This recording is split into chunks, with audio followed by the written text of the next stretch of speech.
The girl of my friend accused me of being responsible for her pregnancy, then said the child belongs to my friend, and now she claims it's mine again. She ruined my reputation even with my parents.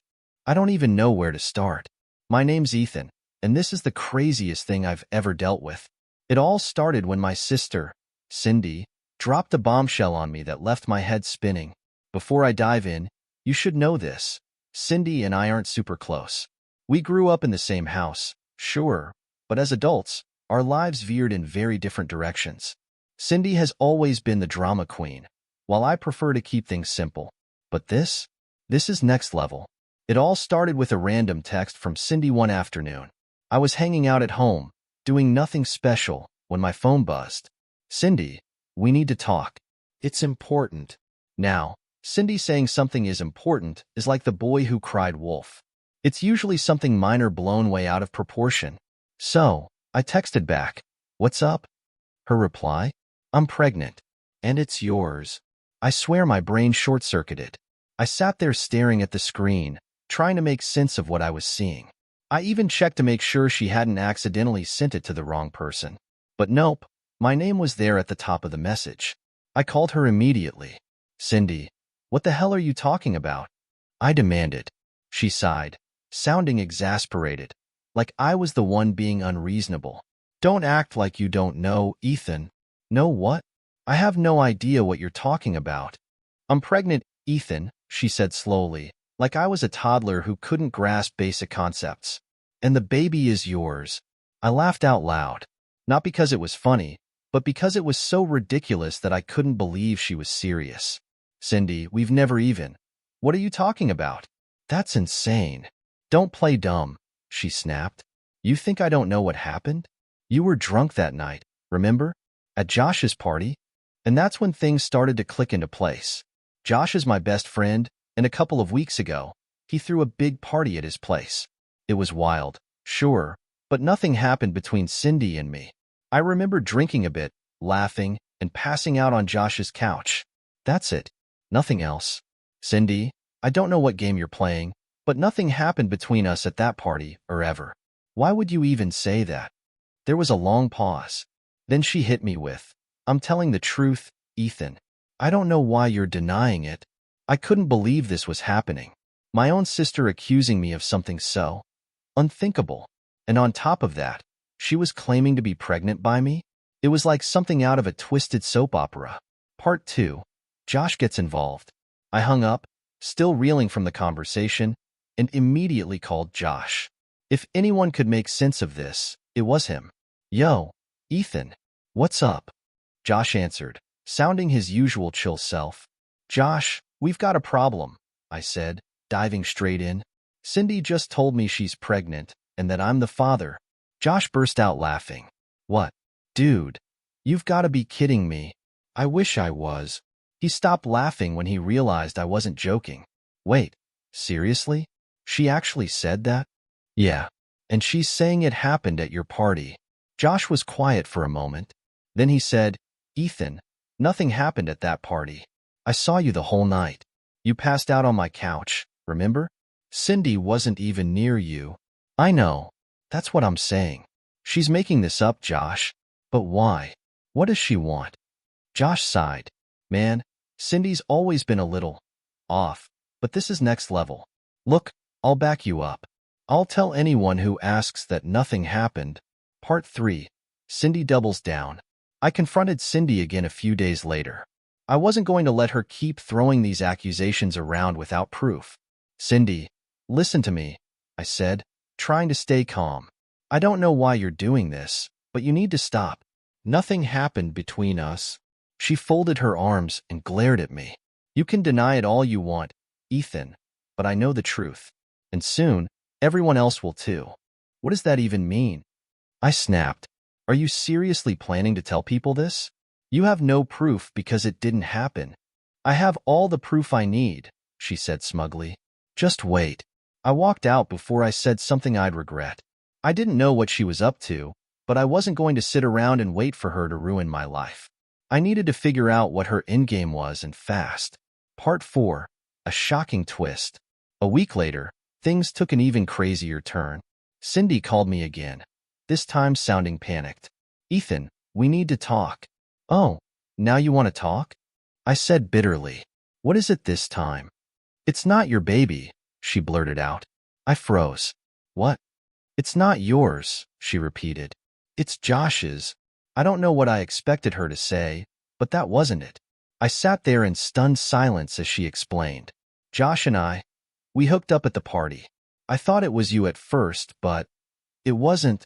I couldn't believe what I was hearing. Not only had she lied about me being the father, but now she was dragging Josh into it. My best friend? I need to talk to him, I said finally. No, you can't. Cindy pleaded. He doesn't know. Well, he's about to find out, I said and hung up. Part 5. The Confrontation. I drove straight to Josh's place. When I got there, he was sitting on the porch, sipping a beer. Hey, Ethan. What's up? He said, grinning. We need to talk, I said, not in the mood for small talk. His grin faded. Okay. What's going on? It's about Cindy. She just told me something insane. Josh's face turned pale as I told him everything Cindy had said. When I finished, he put his head in his hands and groaned. Ethan, I don't even know what to say. Tell me the truth, Josh. Did you sleep with her? He looked up at me, guilt written all over his face. Yeah, I did. But I didn't know she was going to pull this crap. I swear, man, I didn't mean for any of this to happen. I stared at him, feeling a mix of betrayal and relief. At least now I knew the truth. But what the hell was I supposed to do with it? A week after our last heated argument, Cindy showed up unannounced at my apartment. I barely opened the door before she pushed her way inside, her face set with smug determination.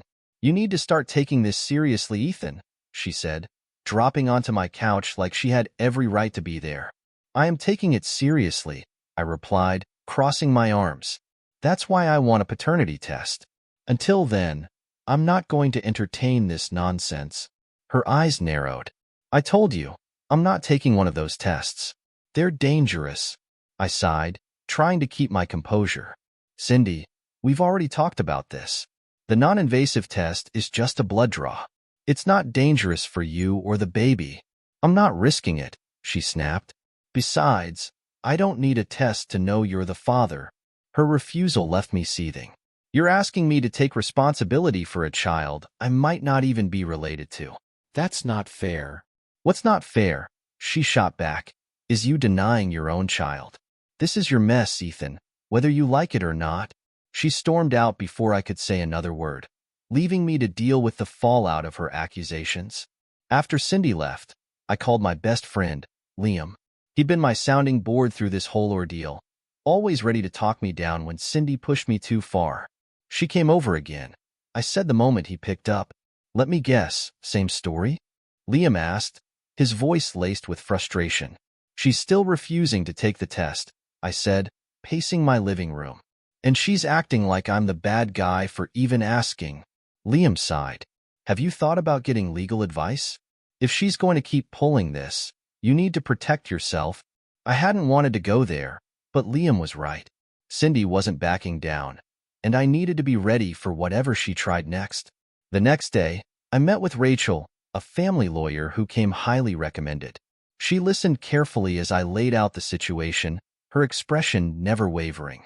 Ethan, without a paternity test, Cindy has no legal grounds to demand anything from you, she said after I finished. But if she files for child support after the baby is born, things could get messy. What can I do? I asked, the weight of the situation settling in. Keep insisting on the test, Rachel said firmly, and document everything. Texts, emails, anything she says to you. If this goes to court, you'll need evidence.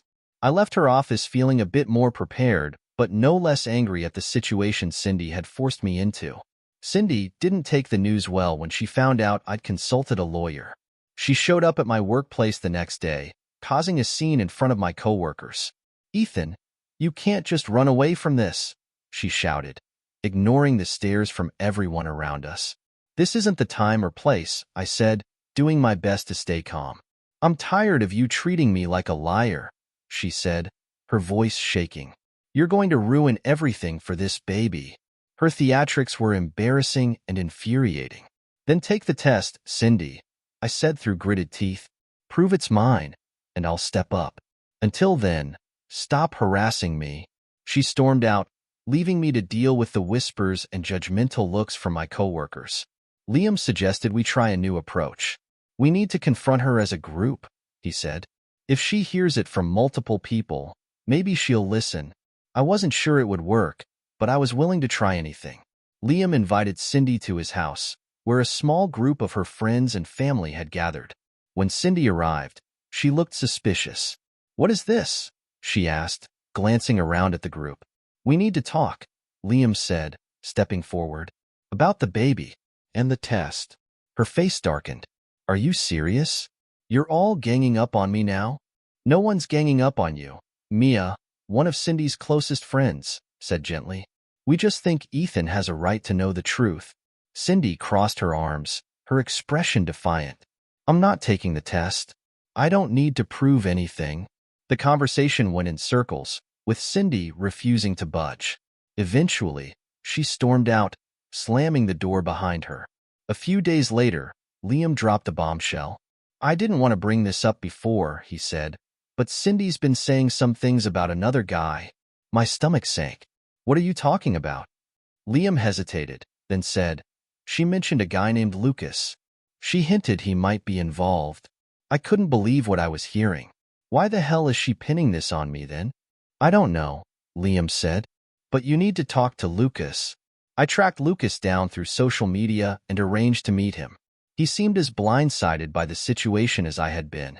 "Man, I didn't even know she was pregnant," Lucas said after I explained everything. "If there's a chance the baby's mine, I want to know." Together, Lucas and I confronted Cindy. This time, she didn't have any allies to back her up. At first, she denied everything, but faced with Lucas's questions, she finally cracked. "Fine," she shouted. "Maybe I don't know who the father is, okay? Are you happy now?" Lucas and I stared at her in disbelief. "So you've been lying this whole time?" I asked, my voice shaking with anger. "I just wanted someone to take responsibility," Cindy said defensively. "Lucas isn't reliable, and I thought you'd do the right thing." Her confession felt like a punch to the gut. I couldn't believe the lengths she'd gone to manipulate the situation. Lucas and I convinced Cindy to take the test, and the results confirmed what I'd suspected all along. The baby wasn't mine. The chaos she caused left a lasting impact, but at least I had my name cleared and could finally move on. It all began with a phone call. I didn't know Cindy had contacted my parents until my mom, Evelyn, called me in the middle of the night. Her voice was sharp, almost trembling with anger. "Ethan, we need to talk," she said. "I just got off the phone with Cindy." That was enough to put me on edge. "What did she tell you?" "She said you're refusing to take responsibility for your unborn child." Mom's voice cracked, a mix of disbelief and fury. "How could you, Ethan? How could you abandon your own baby?" "Mom, it's not my baby," I said, trying to stay calm. "Cindy is lying." "Don't you dare call your sister a liar," she snapped. "She's carrying your child, and you're acting like it's no big deal." I rubbed my temples, frustration boiling over. "Mom, I've asked Cindy to take a paternity test. She refused." "What does that tell you?" "It tells me you're looking for excuses," she said coldly. "Your father and I are ashamed of you." The next day, my parents insisted on a family meeting. They told me to come to their house for dinner, and despite my better judgment, I agreed. When I arrived, Cindy was already there, sitting at the table with my dad, George, and Mom. Dad didn't waste time. "Ethan, sit down," he said, his tone heavy with disappointment. "We need to have a serious conversation."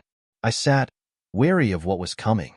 Cindy looked smug, like she'd already won them over. "We raised you better than this," Dad began. "When a man makes a mistake, he owns up to it. He doesn't run away." "I didn't make a mistake," I said firmly. "Cindy is lying. She refuses to take a paternity test because she knows I'm not the father." Cindy gasped dramatically. "I can't believe you're still saying that.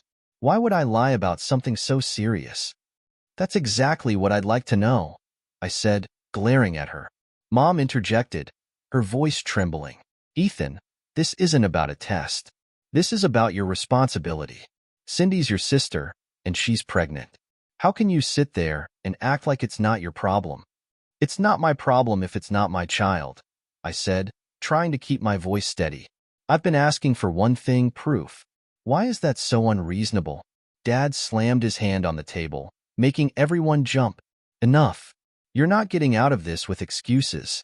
If Cindy says it's yours, it's yours. End of discussion. After the disastrous dinner, I left feeling more isolated than ever. My parents refused to hear me out, siding with Cindy no matter how much evidence I presented. They wouldn't even entertain the idea of a paternity test, calling it an insult to Cindy's character. A few days later, I got a call from my cousin Megan. She'd heard about the drama from my parents and wanted to know my side of the story. Megan had always been the black sheep of the family, so I figured she might actually listen. "Ethan, what the hell is going on?" she asked. "Your mom called me crying, saying you're abandoning your kid?" "It's not my kid," I said, exasperated. "Cindy's lying, and she's refusing to take a paternity test." Megan sighed. Typical Cindy. She's always been good at playing the victim. "Do you want me to talk to your parents? Maybe I can get through to them." "You can try," I said, "but I don't think they're going to listen." Megan's intervention didn't go as planned. She called me a few days later, frustrated. "Your mom is convinced you're the bad guy," she said. "I tried to explain your side, but she wouldn't hear it. She kept saying you're being irresponsible and bringing shame to the family." "Shame to the family?" I repeated, incredulous. "What about Cindy's lies? Doesn't that count for anything?" "Apparently not," Megan said. "They're completely blind to her manipulation." Things reached a boiling point when my parents invited me to their anniversary party. I almost didn't go, but Megan convinced me it might be a chance to clear the air. When I arrived, Cindy was already there, playing the role of the innocent victim. As soon as I walked in, Mom cornered me. "Ethan, you need to apologize to Cindy," she said, her tone leaving no room for argument. "For what?" I asked, barely keeping my anger in check. "For asking for proof before taking responsibility for something I didn't do? For abandoning your child," she said, her voice rising. "I can't believe you've turned into this kind of man." I took a deep breath, trying to keep my temper under control. "Mom, I'm not going to apologize for standing up for myself. Cindy is lying, and until she takes a paternity test, I'm not taking responsibility for anything." Dad joined the conversation, his face red with anger. "If you can't be a man and own up to your mistakes, then you're no son of mine." His words hit me like a punch to the gut. "You're disowning me because I won't fall in line with Cindy's lies?" "We're disowning you because you've turned your back on family," Mom said coldly. I looked around the room, realizing I was completely alone in this fight. Even Megan was standing off to the side, looking helpless. "Fine," I said, my voice shaking. "If that's how you feel, then I'm done. I'm not going to keep defending myself to people who refuse to see the truth." I walked out, leaving behind the family I'd always thought I could count on. It was a painful, bitter ending to a chapter of my life I never imagined would unfold this way. After months of chaos, the moment finally came when I would have the chance to clear my name. Cindy had given birth, and I immediately contacted Rachel, my lawyer, to ensure a paternity test would be arranged. This wasn't just about proving my innocence anymore. It was about reclaiming my dignity. Rachel worked swiftly, coordinating with the lab and ensuring everything was legitimate and transparent. We followed all the legal procedures to avoid any accusations later. Cindy, of course, made things as difficult as possible. She showed up to the lab late and full of attitude, acting like the whole process was a waste of her time. "Why are we even doing this?" she sneered as we waited for her to complete her part.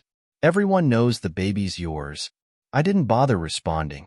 I was too tired of her games. All I cared about was getting this over with. A couple of weeks later, Rachel called me to her office. As soon as I sat down, she slid the results across the table. "This document confirms it," she said with a hint of satisfaction. "You're not the father." Relief swept over me like a wave. Months of stress, accusations, and frustration finally had a resolution. I had the truth in black and white, and no one could take that away from me. "What now?" I asked, Still processing the news. Legally, this clears you of any obligation, Rachel explained. If Cindy tries to spread rumors or make demands, this report shuts her down. That didn't stop Cindy from trying. The same day the results came back, she unleashed a storm on social media. She claimed the results were fabricated, accusing me of bribing the lab to falsify the report. Her post was dramatic and manipulative, playing on the sympathies of her followers. Ethan will do anything to avoid taking responsibility for his actions, she wrote, even go as far as faking test results. The truth will come out. Her lies spread quickly, and while some people questioned her story, others rushed to her defense. Friends I hadn't spoken to in years started messaging me, asking if it was true. The whole thing felt like a nightmare I couldn't wake up from. Cindy's antics eventually reached my parents. After months of ignoring me, they suddenly decided they wanted to talk. My dad called first, his voice uncharacteristically soft. "Ethan, we owe you an apology," he began. "Your mom and I made a mistake." I stayed silent, waiting for him to continue. "We believed Cindy because we thought she wouldn't lie about something so serious," he admitted. "But now we see the damage we caused. You disowned me," I said bluntly. "You chose her lies over me without even asking for my side of the story." "I know," he said, his voice breaking. "And I'm sorry. We want to make things right." "I don't think you can," I replied, ending the call before he could say more. A few days later, a letter arrived in the mail. Inside was a check for $5,000 from my dad with a short note. "This is for the pain we caused. Please forgive us." I stared at the check for a long time.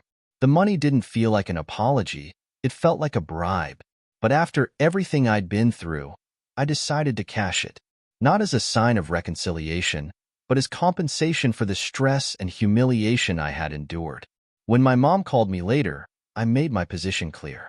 "Mom, the money doesn't change anything," I said. "You turned your back on me when I needed you most." "We're trying, Ethan," she pleaded. "Can't you see that?" "What I see is that it's easy to apologize after the truth comes out," I said. "But I'm not ready to forgive you." As if things weren't chaotic enough, I received a message from Mia, one of Cindy's friends.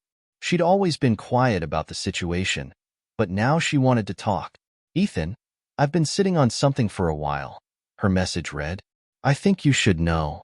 When we met, Mia confessed that Cindy had admitted months ago that she wasn't sure who the father was. According to Mia, Cindy had deliberately pinned it on me because I was the most stable option. "I didn't say anything because I didn't want to get involved," Mia admitted.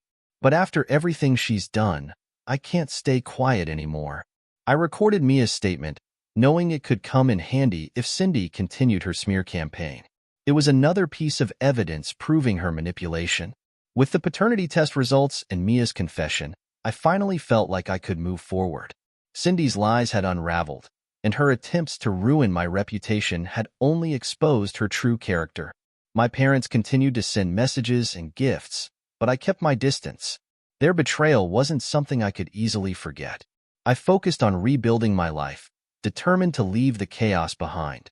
For the first time in months, I felt like I was in control again. After everything, I'd earned the peace I finally found. The first sign that things weren't over came through a text from Liam, my best friend.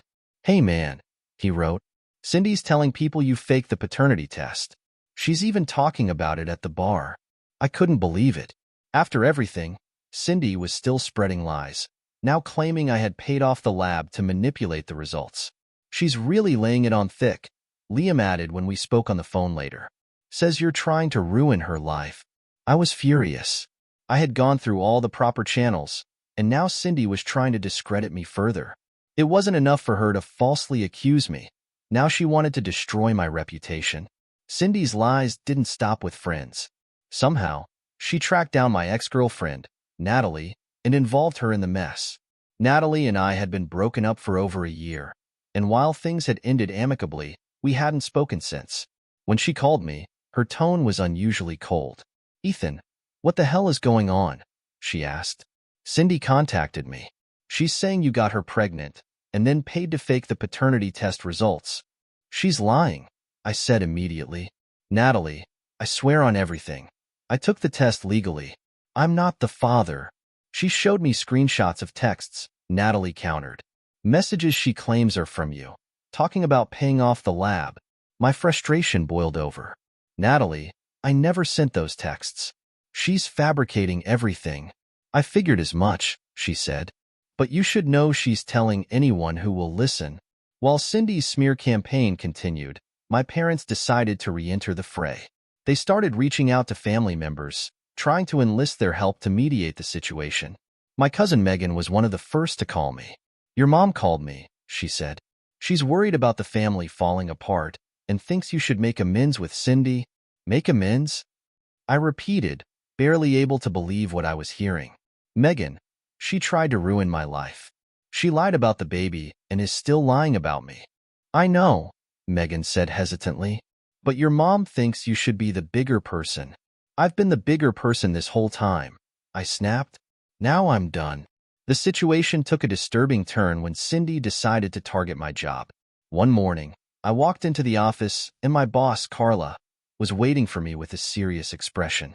Ethan, we need to talk, she said, gesturing for me to step into her office. As soon as I sat down, she handed me a piece of paper. This is a record of a call HR received yesterday, she explained. It's from someone named Cindy. She claimed you've been involved in harassment and have been avoiding your responsibilities as a father. My stomach dropped. What else did she say? She also mentioned something about faking medical test results, Carla added. Ethan, I know this doesn't sound like you, but we had to document the call. She's lying, I said, anger simmering beneath the surface. Cindy is my sister, and she's been spreading false rumors about me for months. I can provide proof. I believe you, Carla said, but HR has to follow protocol. You should consider seeking legal action. I called Rachel immediately after the meeting. When I told her what had happened, her tone turned steely. This has gone far enough, she said. We need to file for a restraining order. Rachel and I gathered all the evidence we had, text messages, the paternity test results, statements from friends like Liam and Mia, and even Megan's account of my parents' involvement. Within a week, we had a court date. At the hearing, Cindy played her usual role, crying and claiming that I was the one trying to silence her. But the judge wasn't fooled. After reviewing the evidence, he ruled in my favor. You are to have no contact with Mr. Ethan or his place of employment, the judge declared. Any violation of this order will result in legal consequences. The restraining order helped limit the damage Cindy could cause, but her lies still lingered. My parents, meanwhile, made repeated attempts to reconcile. They called me regularly, left voicemails, and even sent gifts in the mail. One day, I received a package containing a handwritten letter and a check for $5,000 from my dad. We hope this will help you move forward, the letter read. We're truly sorry for everything. Please forgive us. The money felt like an insult. I cashed the check, but not as a gesture of reconciliation. To me, it was repayment for the months of stress and emotional turmoil they had caused. When my mom called me to follow up, I didn't hold back. Mom, I can't just forgive and forget, I said. You believed Cindy's lies and turned your back on me when I needed you most. We made a mistake, she said, her voice trembling. We're trying to fix it, then start by taking responsibility, I replied. Until then, I don't want to hear from you. As the dust began to settle, I received an unexpected message from Mia. She had stayed neutral for most of the ordeal, but now she had something to share. I've been sitting on this for a while, she said when we met up. Cindy told me months ago that she wasn't sure who the father was. She just picked you because she thought you'd be the most stable option. Her words confirmed everything I already knew. Cindy had deliberately chosen me as her scapegoat, knowing I was the easiest target. I recorded Mia's statement and added it to my growing collection of evidence against Cindy. With the restraining order in place and more people finally seeing Cindy for who she truly was, I began to move on. My parents continued their attempts to reconcile, but I held my ground. Forgiveness wasn't something I could offer. Not yet, and maybe not ever. The chaos Cindy created had left lasting scars, but it also taught me to set boundaries and value my peace. For the first time in months, I felt like I could breathe again, knowing that I had finally reclaimed my life. The lawsuit my parents filed against me for emotional distress was one of the lowest points in this entire ordeal. It was surreal to sit in court, facing the people who were supposed to love and protect me, as they tried to frame me as the source of all their suffering. Their lawyer, Harold, painted a picture of me as an ungrateful, cold-hearted son, dragging up everything from the paternity test to the restraining order. Rachel, my lawyer, didn't hold back in her defense. She methodically dismantled their case, presenting the evidence of Cindy's lies and manipulation, as well as testimony from people who had witnessed the damage firsthand. The judge wasted no time dismissing their claim. His ruling was firm, rejecting their accusations and ordering them to pay my $10,000 legal fees. Seeing the stunned expressions on my parents' faces was bittersweet.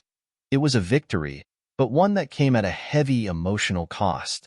Even after their defeat in court, my parents refused to back down. They organized gatherings and family dinners, supposedly to reconcile, but I knew these events were just another way to pressure me into forgiving them. One day, I received a text from an old family friend, Mrs. Callahan, who had always been close to my parents. "Ethan," she wrote, "your parents are trying so hard to mend things with you. Please consider coming to the dinner on Friday. It would mean so much to everyone." It was infuriating. My parents were weaponizing friends and relatives to guilt me into compliance, ignoring the fact that their actions had caused the rift in the first place. I politely declined the invitation, only to later hear from Megan that the dinner had turned into a session of my parents venting about how ungrateful I was. The breaking point came when I found out my parents had contacted my employer again. Despite the restraining order preventing Cindy from causing trouble at my workplace, my parents tried to undermine me through indirect means. They called my boss, claiming they were worried about my mental health and suggesting I might need support. Carla, my boss, called me into her office once again. "Ethan, I know this is personal, but your parents called HR," she said, her voice filled with concern. "They're claiming you're struggling and need help. Is everything okay?" The audacity left me speechless. They were now trying to frame their meddling as concern for my well-being. I assured Carla that their claims were baseless, and she was understanding, but the damage to my reputation was a new wound I hadn't anticipated. I knew I couldn't keep living this way. It was time to make my position clear and take control of my life once and for all. I sat down one evening and poured my thoughts into a letter addressed to my parents. In the letter, I detailed everything they had done, from siding with Cindy's lies to the lawsuit and their continued attempts to manipulate me. I explained how their actions had broken my trust and how their refusal to respect my boundaries had forced me to sever ties. "I cannot continue to engage with a family dynamic that prioritizes control and guilt over mutual respect," I wrote. "I need to protect my mental health and move forward without the constant pain and conflict. This is my decision, and it's final." After mailing the letter, I felt a strange mix of sadness and relief. It was painful to walk away from my family, but I knew it was the right choice for me. The weeks that followed were difficult. There were moments of doubt when I questioned whether I had made the right decision. Cutting ties with family is never easy, and the weight of that choice often felt overwhelming. But each time I thought back to the endless cycles of manipulation and betrayal, I reminded myself why I had to do it. I threw myself into therapy, work, and rebuilding my life. Therapy sessions with Dr. Harris became a cornerstone of my healing process. She helped me process the trauma and gave me tools to create healthy boundaries. "You're not abandoning your family," she told me during one session. "You're protecting yourself from harm. That's not selfish. It's necessary." Over time, I began to find peace. The silence from my parents, while bittersweet, was liberating. I no longer had to brace myself for another ambush or confrontation. Cindy faded into the background, moving on to new schemes, and I was finally able to focus on my own happiness. The experience taught me an important lesson. Love and respect must go both ways. Blood ties alone don't justify enduring toxic behavior. By stepping away, I had given myself the chance to build a life free from manipulation and pain. For the first time in years, I felt like I was in control of my own story. I surrounded myself with people who genuinely cared about me, and I learned to trust myself again. It wasn't an easy journey, but it was one worth taking. From this point on, I vowed to live on my own terms, prioritizing my peace above all else.